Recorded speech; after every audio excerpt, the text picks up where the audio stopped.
The Cadillac CTS-V, the top sports version of this upper mid-size segment sedan, is today on Autogefühl, your number one resource for in-depth car reviews and your number one community to discuss cars with Thomas. We're going to take a detailed look at the exterior, interior and the driving performance, acceleration test, handling, a little bit sliding out, playing around with the car, tell you everything you need to know about the CTS in general. And of course here, the focus today on the CTS-V. In full HD, full screen and full length. Let's go.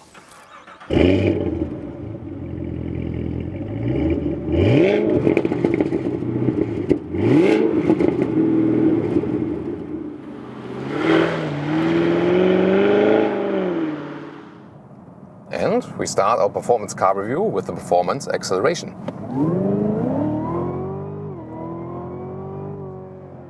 Wow, that went pretty quick. I have to see that I get on the motorway safely. And second part.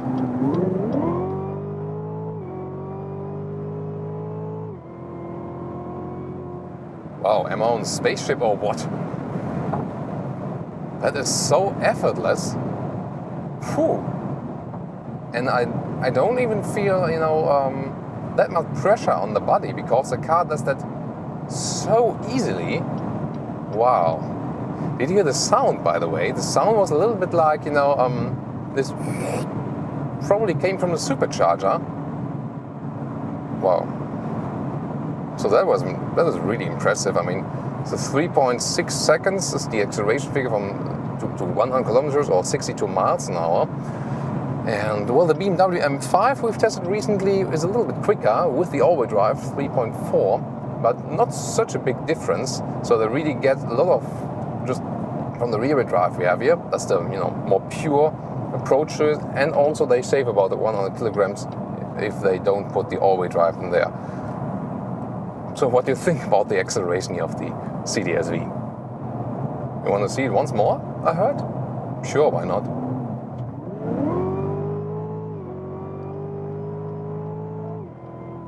Wow. It feels and also sounds really unreal. And here, by the way, on the stability at very high speeds. So, sound insulation is still quite okay. So, driving 180 kilometers an hour now, but still I don't have to raise my voice that much. The suspension is, of course, that the suspension is stiff, keeps me on the road. Here the steering wheel now at higher speeds feels a little bit dead in the very center. That doesn't give me the best control feeling. And what I also felt when I did the acceleration, there was a longer curve, and I stayed in the sport mode intentionally, and I already felt when you hammer it through that the rear does get somewhat a little bit loose. So again, I can only recommend you do not use the track mode on public roads. That really can be dangerous. Just was a little wet the road, not really, from some rain residue, and already it can get very dangerous. But even more safe for you just to relax in your chair on the couch and watch Autogefühl then.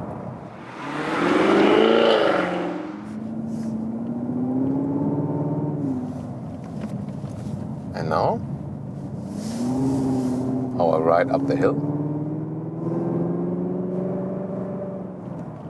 Very smooth transitions from the 8-speed automatic gearbox. Classic converter. See here, the steering wheel is really very well aligned to the corners that are coming ahead. In the sport mode here already, when I give some throttle control, the rear comes a little bit around, just a little notch that you feel, hey, I really got a sporty touch here, but not that much that it would be too dangerous. However, of course, if I would really push the throttle, then I'm gone, especially as the roads are a little bit wet here already. So always bear that in mind for sure.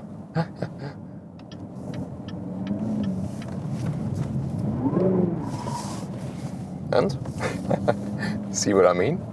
So I kept it here at lower speeds, but in the sport mode already possible if you really push the throttle to drift around the rear. well, very nice handling. But again, be safe. Safety first also, especially in road driving.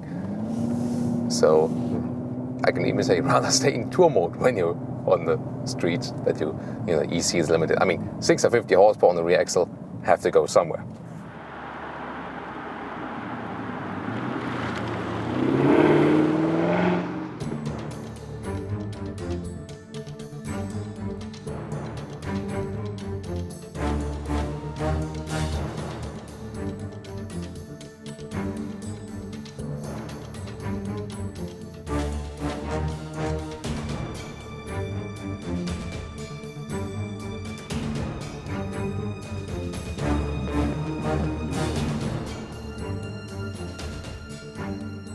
What a strong appearance in the front. Interesting again that Cadillac uses those vertical LED running lights.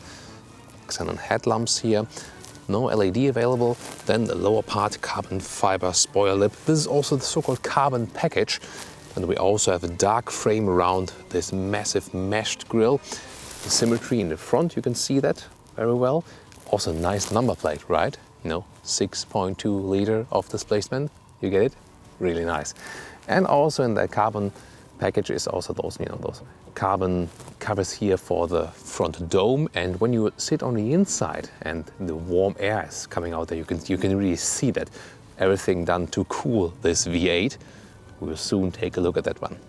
Around 5 meters or 16'5" is the total length of this vehicle, and it's for sure also dramatic in the side profile. Here with a 19-inch black rims. They also come with this carbon package, then chrome frame around the windows. The design dropping line dividing in light and shadow is just at the height of the door handles. Press this knob here then for the keyless entry option. And well, everything else is basically the same with the normal CTS. Also this gradually falling roof line looks pretty elegant from the exterior, and of course and the difference, the carbon fiber wing at the very rear. I have to go outside, right? I always do that, don't I? Let's go. And that's the view from the rear here with the carbon fiber rear lip. So the big Cadillac logo. Here again, this symmetry in the design, dividing both sides. Carbon fiber at the lower part, also with the package, and then 4 real exhaust pipes. This is still the real deal, and of course a lot that's coming out of there.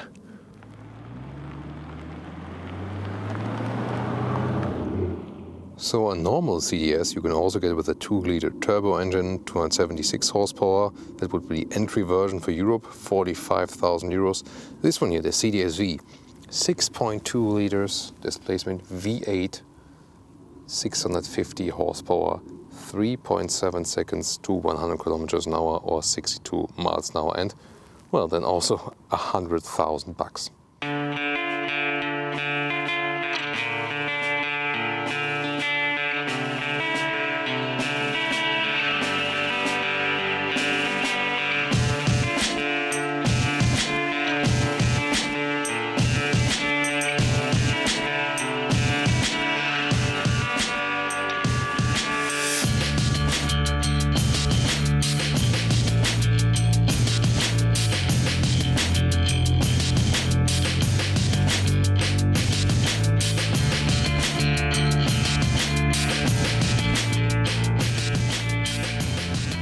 And now to the interior. Here already microfiber at the inside of the doors and carbon fiber pretty well processed.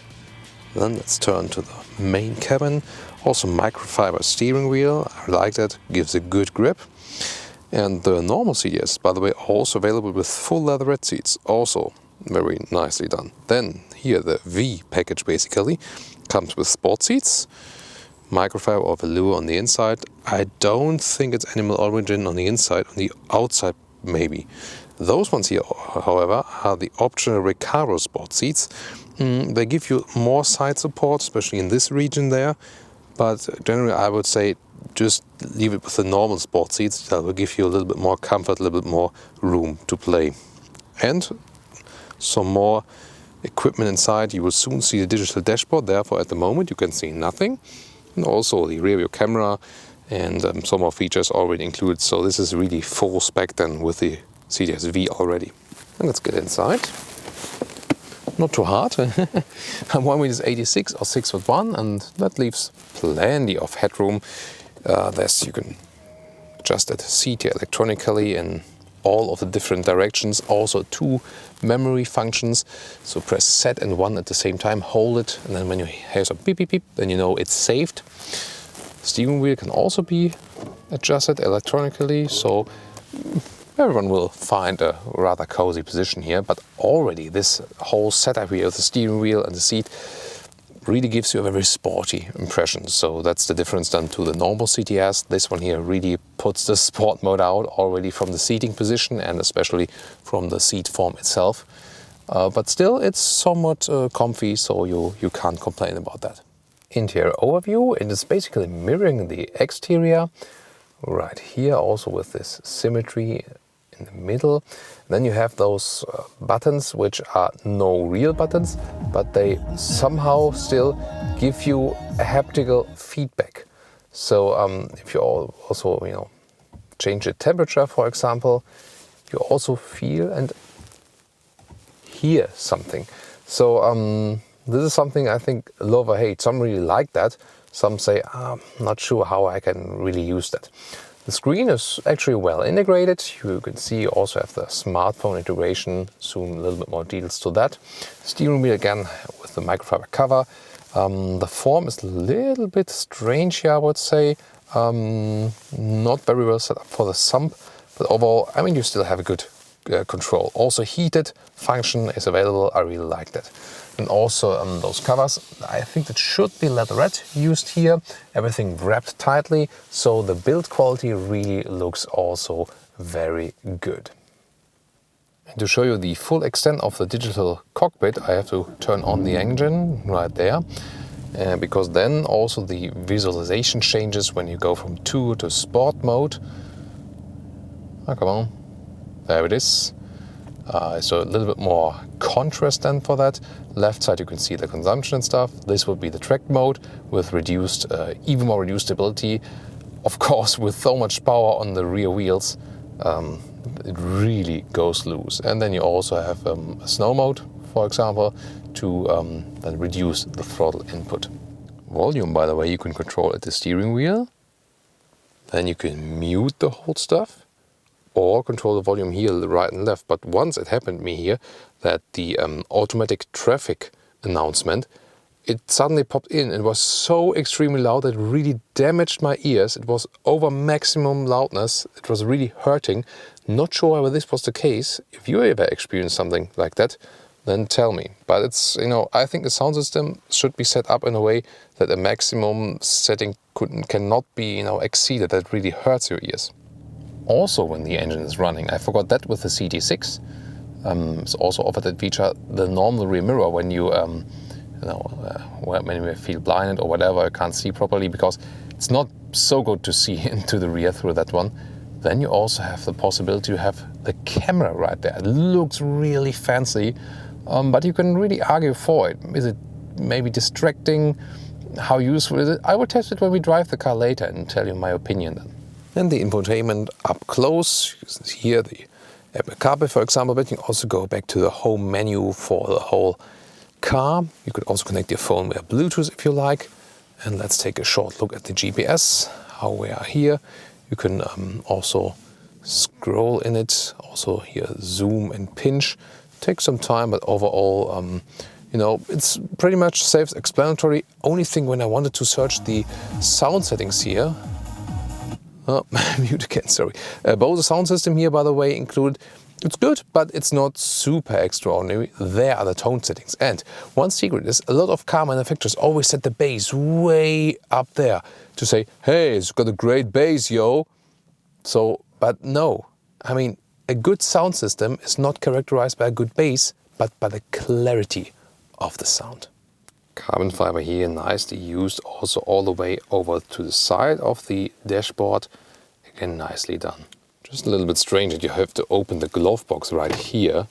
I mean, that could have also been done just with a normal closing and opening mechanism. This is the button for the driving modes. I will explain you those when we drive the car. And by the way, a launch control is also available when you want to do that on a private racetrack. And the same accounts for this cover here. The first time I was mistaken and just wanted to put it open, and then, oh, I hope it did not damage any electronics, because just really gently push it and then it opens electronically. Come on, I think that's a little bit overdone, isn't it? The cup holders here also with adaptive function, so different sizes of bottles are hold tight. By the way, yes, it also closes electronically again. And the armrest opens sideways like this, and then you have 2 USB ports right there. You can put your smartphone there also for the smartphone mirroring connection. So what about the rear? The upper mid-size segment here, so also in a Mercedes E-Class, BMW 5 Series and stuff. I mean, those are pretty long cars already, but usually they don't have too much room in the rear. And the same accounts here, especially with those sport seats. Well, they have a nice microfiber cover on the rear, but then again, well, some space for my knees. I would tell the driver also to move up the seat a little bit, and I somehow sit pretty cramped in here. Very short bench. Headroom-wise is perfectly okay. I can even put more than my hand over my head. That's perfectly fine. But again, considering the length, it's not a good package. And no, again, the seating position here in the rear is also quite narrow with the shoulders. You do easily fit with 4Ls in here, but it's surely not the strength of this vehicle.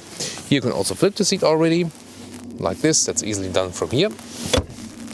ISOFIX points also to install those child seats here, and nice that we also have the microfiber inside of the seat in the middle, and we also have middle armrest with some storage space, and also, well, those ones are cup holders here in the front.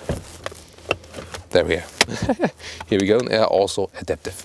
Those shades here in the rear are also quite funny, just manual, we know that one, but then for the small window, oh, ain't that cute. It's funny, isn't it? But I mean, it protects you against the sun when you sit in the rear. Finally, the boot. Manual opening, and well, it's not too much space actually. So you can see here the opening is limited. 388 liters is the volume capacity. On this cover here we got some replacement kits and stuff. And well, you can see there's also a ski hatch available. And how does it look like when I go around and flip the seats? This is here the 2/3, you see 1/3, 2/3 split, but then again also just a hole basically to reach things through.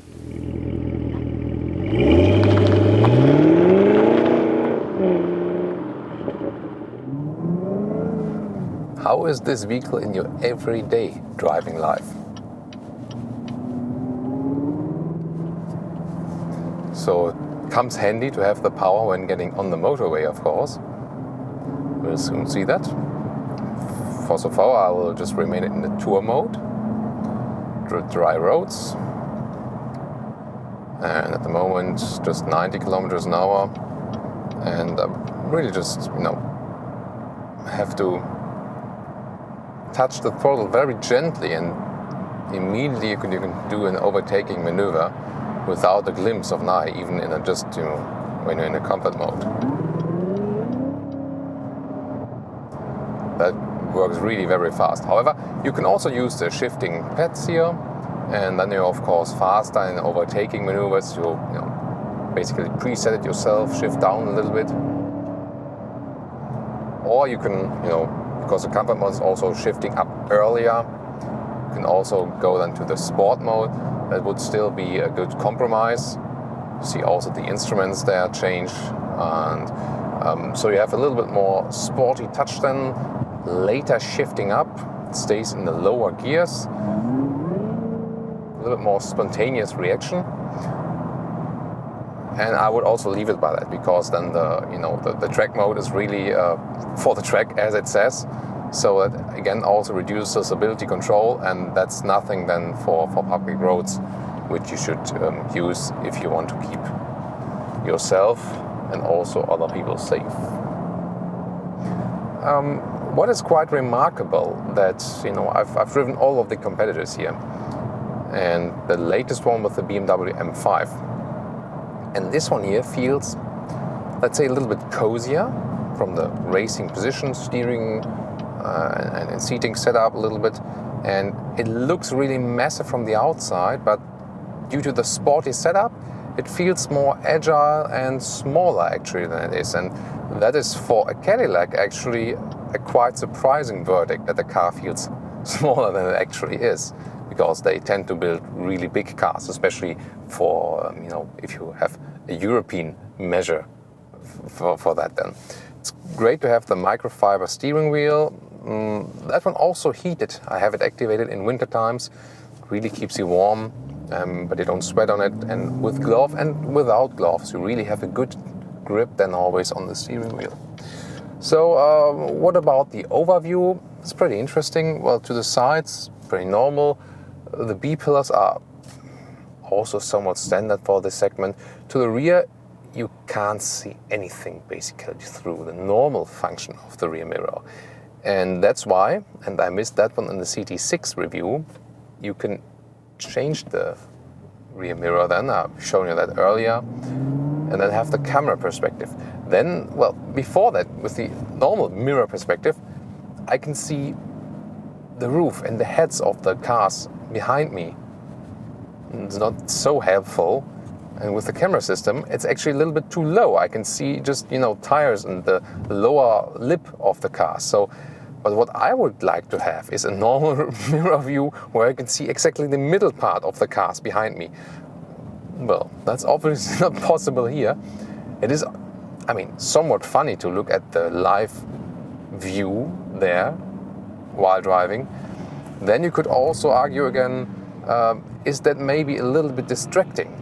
And yeah, it might be. So I want to hear your opinion on that one again, especially while driving. It really looks very fancy, and it's a great show-off, especially also for people sitting in, hey, I'm driving my cool CTS-V, and look at that feature, and everyone's like, oh my god, you're even cooler now.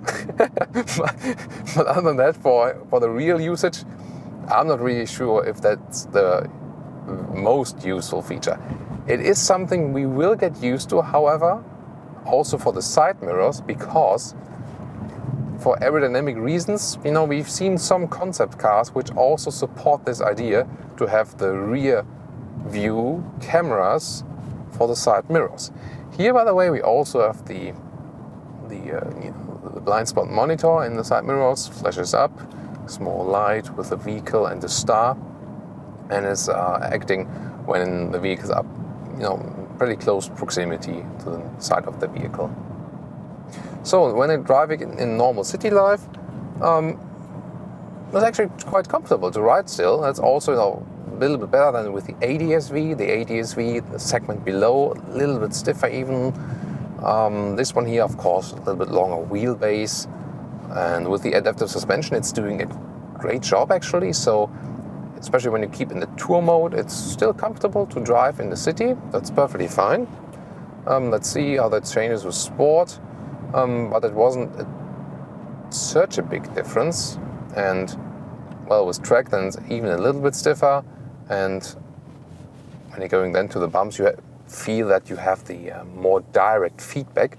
But still, I tuned it in a way that it's still still comfortable to drive it. Snow and ice mode is also available, and you should use that when it's winter times and you want to reduce the wheel spin. But it's just 650 horsepower just on the rear axle, and we've seen in the BMW M5 racetrack review how that one played out. That was pretty crazy, and you can do similar stuff with this car also. However, in the normal modes, traction control is still in. And that's also just a good decision basically, because we would be all over the place otherwise. This V8 engine is consuming a lot of fuel, although we have a cylinder-on-demand technology on the left side of the instrument, what you cannot see at the moment. It's very small. At the moment, for example, I'm rolling and it tells me V4. So basically half of the cylinders are shut off. So then, car is consuming less fuel. As soon as I push the throttle a little bit, all 8 cylinders are running again. So interesting technology-wise also. But even if you keep it rather calm, You know, I also did a longer test before that here, and it was always about 13 liters. And the CT6, the bigger car actually, but with the V6 we could drive with less fuel consumption. So this car, of course, more often sold in the US. So if you want to have the fuel consumption 13 liters / 100 km in MPG, then you have it.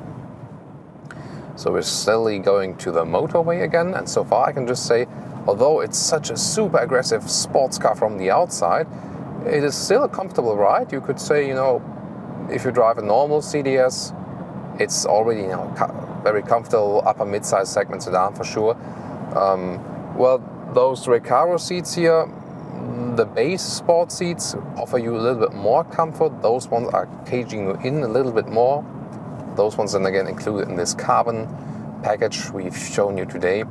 So, but you know, it's actually quite okay, because sometimes with those very sporty versions of the cars, they really get uncomfortable and are basically not useful anymore. Even though you want a lot of horsepower, you still want to drive it, you know, in normal situations, not only on the racetrack. Not sure how many people will take this one here on the racetrack anyway.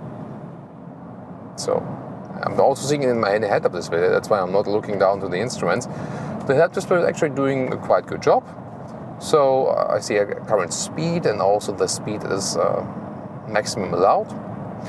It is an adaptive cruise control, by the way, because earlier, you know, I saw how you can set the distance as well. You can set it also in the digital instruments, and control and everything. It takes a lot of time to scroll through all those different options there. So again, this also shouldn't be done while driving.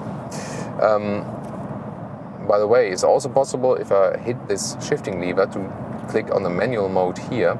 So then your car's not shifting up automatically, and you can just click it again and you're back in the normal D mode. But then again, it's easier just to use the shifting pads, maybe shift down 1 or 2 or 3. Just hit the throttle just once, and this very sonorous V8 sound is bringing you forward again. If we cruise just on the motorway, we can of course bring down the consumption. That's basically with every vehicle. But you know,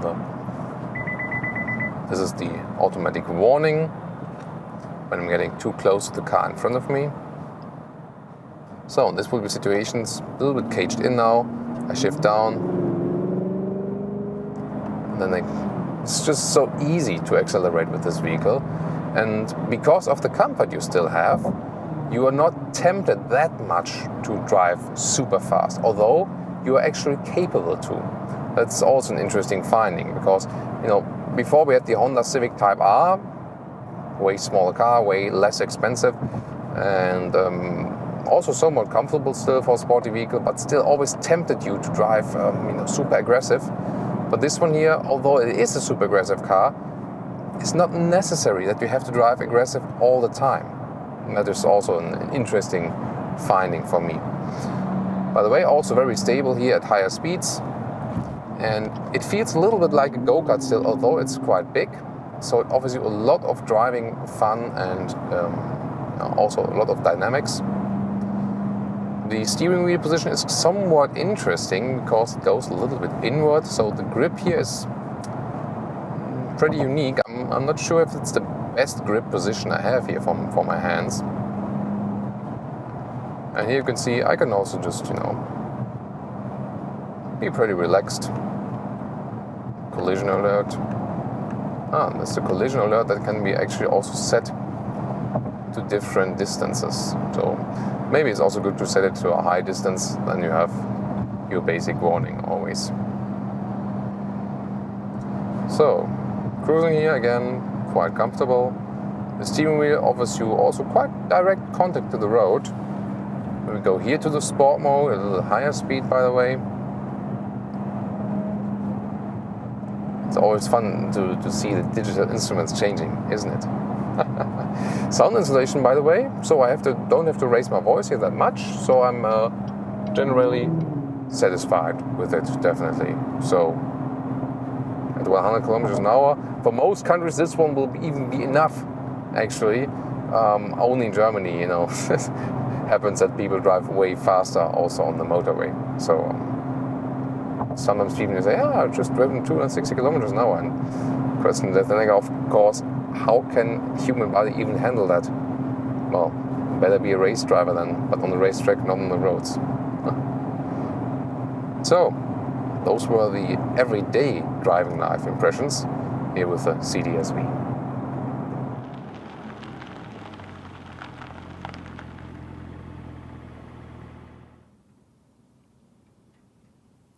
And now to our conclusion for today. Well, exterior-wise, really dramatic. Price-wise, if you compare to the competitors, also still attractive. Abundance of power. We see a lot of nice features on the interior as well, especially with a lot of microfiber being used. It is still somewhat comfortable, a little bit more of course when you have the standard CTS, but still it's the upper mid-size segment which is actually famous for having one of the best comforts, and it's still the case here. You can still use it in your everyday driving life, well, unless you get to some bumps because the car is very low, and with the carbon fiber also in the front, you damage that quite easily. A lot of driving fun, and you just have to be cautious not to draw back the stability control too much, because when you have 650 horsepower on the rear, of course you can say it's basically too much. Most of the time too much than the traction, than just physics can basically handle. So I hope you liked this insight here today. Also tune next time and leave me your comments.